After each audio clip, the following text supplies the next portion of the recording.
going to read you another story, and this one is called Jack and the Jelly Beanstalk.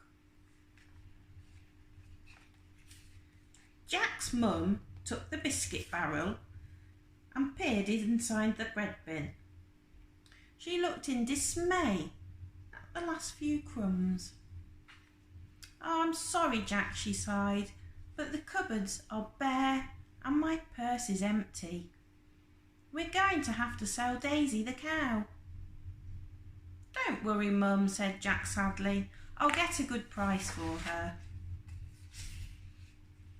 Daisy was the cutest cow you ever did see. So it wasn't surprising that even before they got to town, a farmer had offered Jack 20 gold coins for her. 20 gold coins, cried Jack. His mum would be so pleased. Jack was on his way home when all of a sudden he spotted a wonderful sweet shop. Inside there were juicy jellies, fizzy whizzers, gooey gums, heaps of lollipops, chunky chocolate raisins, yummy pineapple chunks, rainbow sherbets and strawberry straws. But Jack could not take his eyes off an enormous bag of glittering jelly beans. "These are magic beans, in every flavour you could wish for," smiled the shopkeeper. "And for 20 gold coins you can have them all." Every flavour he could wish for? Jack couldn't help himself, and he handed over the money. Jack walked home in a dream, but when he arrived home without Daisy and without any money, his mum was furious. "You silly boy! What use are jelly beans?" She threw the bag outside and sent Jack straight to bed without any supper. In the middle of the night, Jack woke to a delicious smell of blueberries, chocolate, strawberries, ice cream and caramel wafting through his window. A giant jelly bean stalk was growing in his garden. It was a beautiful sight, shining in the moonlight, covered in brightly coloured beans in all the yummy flavours Jack had ever dreamed of. Jack opened his window and began to climb, cramming jelly beans into his mouth as he went.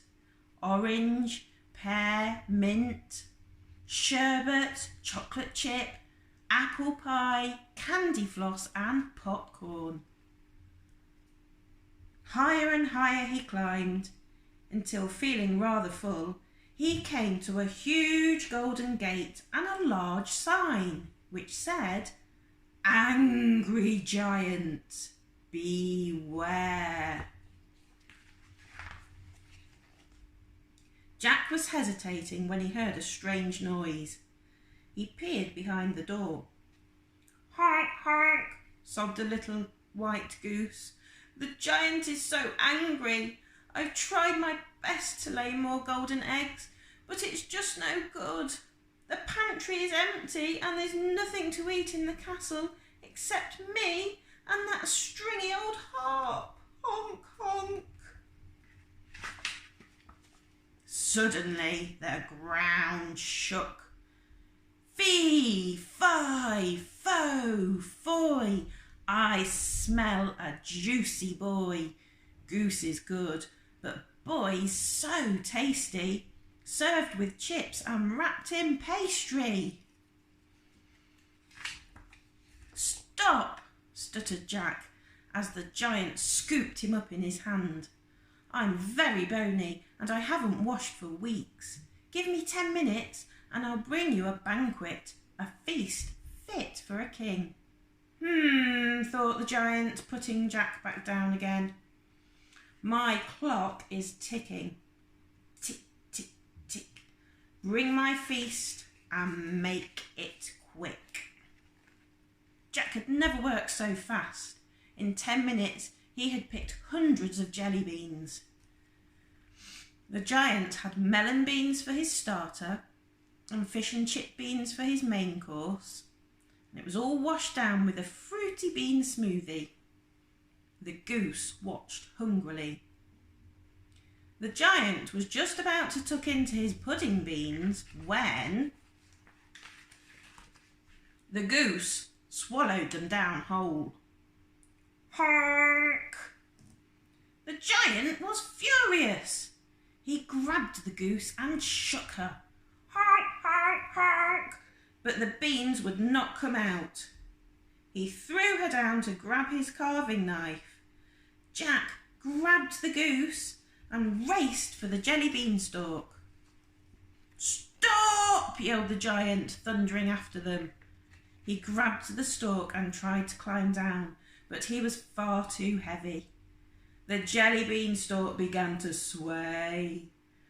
Jack jumped off just in time.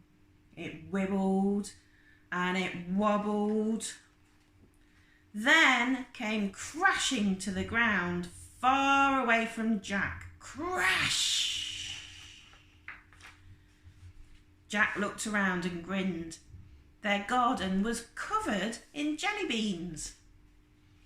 The goose never laid another golden egg, but she did lay delicious speckled ones, tutti-frutti ones, and tingy-tangy ones. Jack and his mum had enough jelly beans to feed them for years, although every so often they would find one that tasted like smelly old socks. Yuck. And that's the end of that story. Thank you for listening.